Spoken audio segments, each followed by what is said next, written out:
స్వచ్ఛత అంటే నందిని. నందిని పాలు మరియు పెరుగు. అమ్మ నమస్కారం అమ్మ. నమస్తే.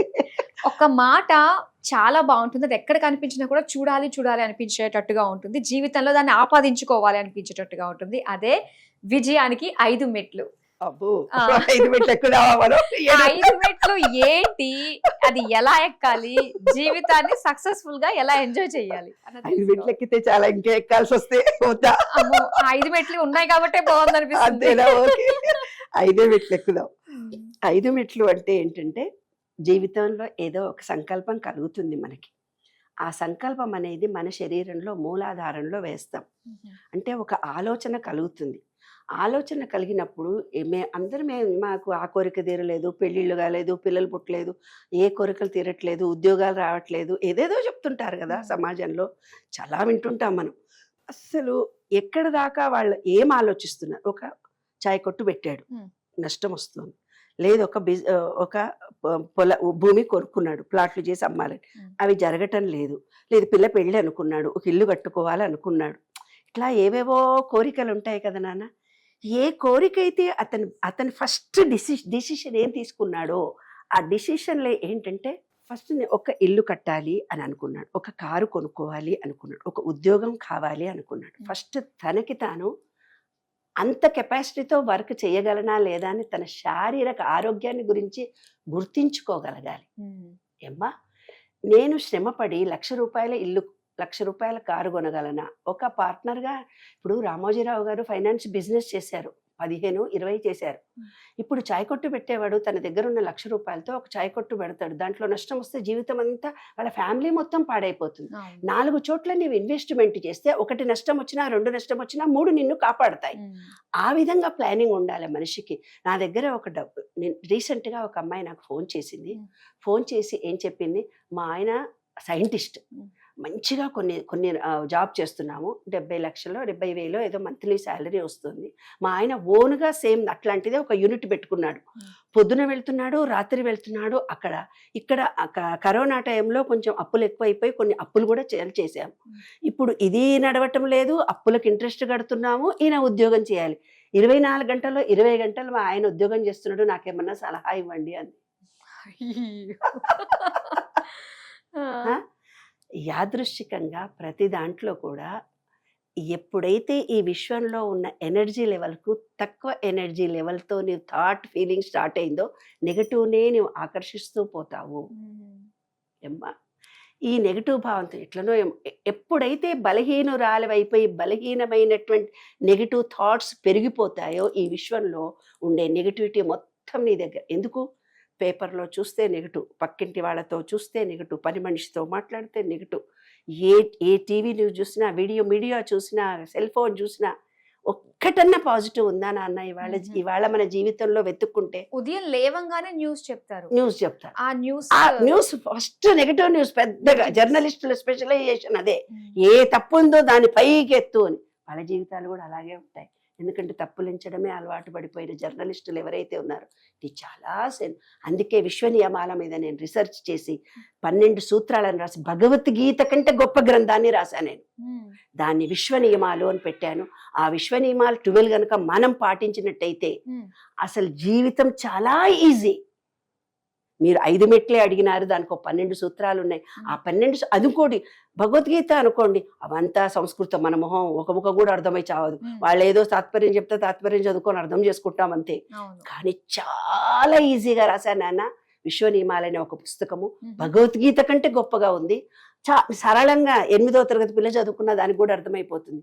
మనం ఒక ఎనర్జీ, విషయంలో ఒక ఎనర్జీ ఉంది. ఆ ఎనర్జీ లెవెల్, మన ఎనర్జీ లెవెల్ ఎలా పనిచేయాలి, అవి మన మీద ఎలా పనిచేస్తాయి, నువ్వు ఏమిస్తే ఎలా రిటర్న్ వస్తుంది, నీ కర్మ పరిపక్వతకు ఏం చేయాలి, మనలో ఉండే నాడులేంటి, బయట ఉండే నాడులేంటి, చాలా సులభంగా రాశాను.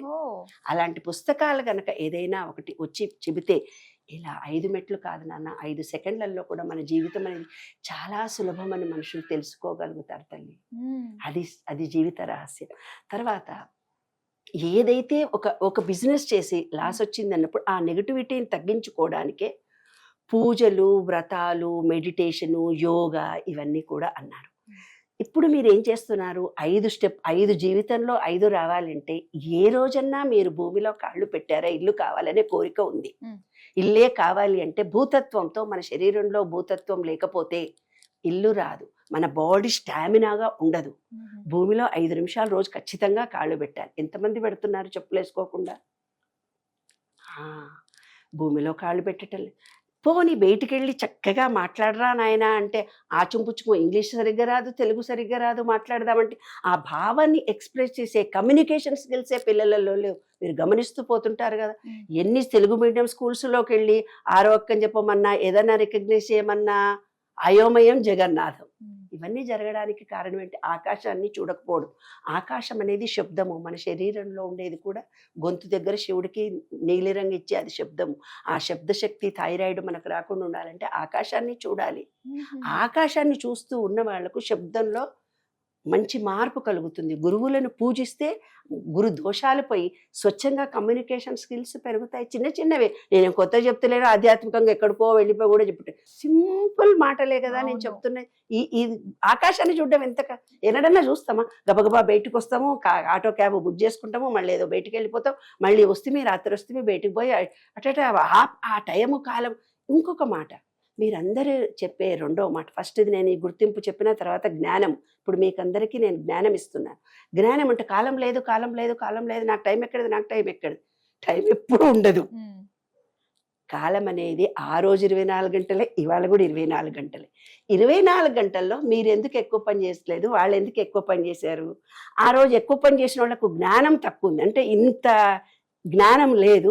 ఇప్పుడు మీకు జ్ఞానం ఎక్కువ ఉన్నప్పుడు ఇంకా ఎందుకు కాలం సరిపోవట్లేదు నేను అడుగుతున్నాను. ఎస్, మన పనితనంలో, ప్రొఫెషనాలిటీలో మనకు స్కిల్స్ తగ్గిపోయాయి. కాలం ఉంది. ఆనాడు నేను నీలాగే నారాజయ్యాను, ఇవాళ నీవు నారాజయ్యావు, రేపు ఇంకొకరికి. కాలం ఎప్పుడు మారదు. భగవద్గీతలో చెప్పింది అదే. కాలం ఎప్పుడు స్థిరంగా. నీవు మనసులో థాట్, ఫీలింగ్ నాకు కాలం లేదు, టైం లేదంటే నీకు టైం ఉండదు.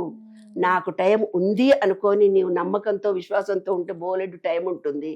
అనుకోవడంలోనే ఉంది, అది జ్ఞానము. తర్వాత ఆత్మవిశ్వాసం రావాలి. మూడవది, నేను ఏ పనినైనా చెయ్యగలను.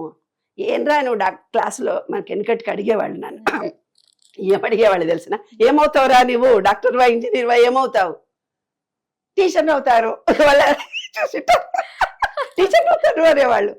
కాబట్టి కొంతమందిని ధైర్యంగా లేచి నేను పోలీస్ ఆఫీసర్ని అవుతాను, నేను IAS అవుతాను, ఏమి చేత కాకపోయినా కొంత ధైర్యమైన మాటలు ఏదైతే చెప్తారో అవి పూర్తిగా వాళ్ళకి ఏంటంటే ఆత్మవిశ్వాసంతో మాట్లాడే మాటలు జీవితానికి ఒక విలువ, గౌరవం పెంచుతుంది. వాళ్ళు జీవితంలో అన్నిటినీ సాధించగలరు. ఆత్మవిశ్వాసం ఎప్పటికీ పోకుండా కాపాడుకోవాలి. ఆత్మవిశ్వాసం ఒకటే కాదు, మళ్ళీ ఇంకోటేం కావాలి, కృషి చేయాలి. ఏదైనా కారు కావాలంటే కారు గురించి, కానీ ఉద్యోగం కావాలంటే ఉద్యోగం గురించి, ఇల్లు కట్టుకోవాలన్నా ఇలాంటి ఇల్లు ఎన్ని రకాలుగా ఉంటుంది. మీ దగ్గర కొంత డబ్బు ఉంది, కానీ ఏ ఇల్లు, ఫ్లాట్ కొనుక్కుంటే బాగుంటుంది, ఇల్లు కొనుక్కుంటే పెట్టుబడి పెడితే బాగుంటుందా, ఇలాంటి ఆలోచన. అంటే దానికి కావలసిన ప్రణాళిక అది నిర్మించుకోవాలి. కృషి చేయాలి. కొంచెం మానసికంగా, శారీరకంగా కృషి చేయాలి. తర్వాత ఈ విశ్వానికి మొత్తం ఇచ్చేశారు, కానీ ధైర్యంతో ఆ కాలం వచ్చేదాకా వెయిట్ చేయాలి. కాలం నిర్ణయిస్తుంది నీకు ఏ టయానికి ఏ పని కావాలి అని. తొందరపడి నాకు కాలేదు అంటే అది పాపం సబ్ కాన్షియస్ మైండ్ అర్థం కాదు. నిజంగా ఏ పని మీకు జరగదు.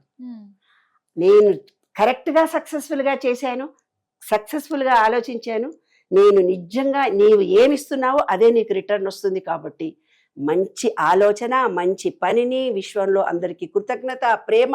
నువ్వు అనుకున్న బీజం ఎక్కడ పోయింది? పూర్తిగా బ్రీత్లో మూలాధారంలో విత్తనం వేశావు. మూలాధారం పైన స్వాధిష్టాన చక్రం నీరు. ఆ విత్తనము నీ వేసిన కోరికకు నీళ్లు తగిలే. నీళ్లు తర్వాత సూర్యరశ్మి కిరణాలు. ఆ ధైర్యం ఇచ్చుకున్నావు, అందరి సపోర్ట్ లభించింది. ఇక్కడికి వచ్చిన తర్వాత గాలి, విశ్వంలో ఉన్నటువంటి గాలి, ప్రేమ, కృతజ్ఞతాభావం నీవు ఎంత ఇచ్చావు. దాని తర్వాత విశుద్ధి చక్రము, శబ్దము. నీవు ఎలాంటి శబ్దంతో మాట్లాడావా? అట్రాక్షన్ చేస్తూ మాట్లాడావా, తక్కువగా మాట్లాడావా, న్యూనతాభావంతో మాట్లాడావా, కమ్యూనికేషన్ స్కిల్స్ ఎలా ఉన్నాయి? అయిన తర్వాత జ్ఞానం కలుగుతుంది. ఆ విధంగా 5 స్టెప్పుల్లో నీకు జీవితంలో అనుకున్న కోరిక నెరవేరుతుంది.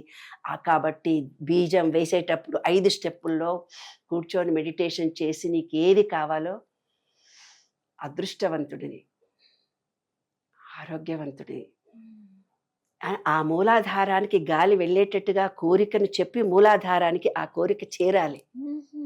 చేరిన తర్వాత దానికి స్వాదిష్టాన చక్రం నీరు, అంటే అందరి సపోర్టు, ఆత్మీయతలు, అనురాగాలు, విశ్వంతో కాంటాక్ట్.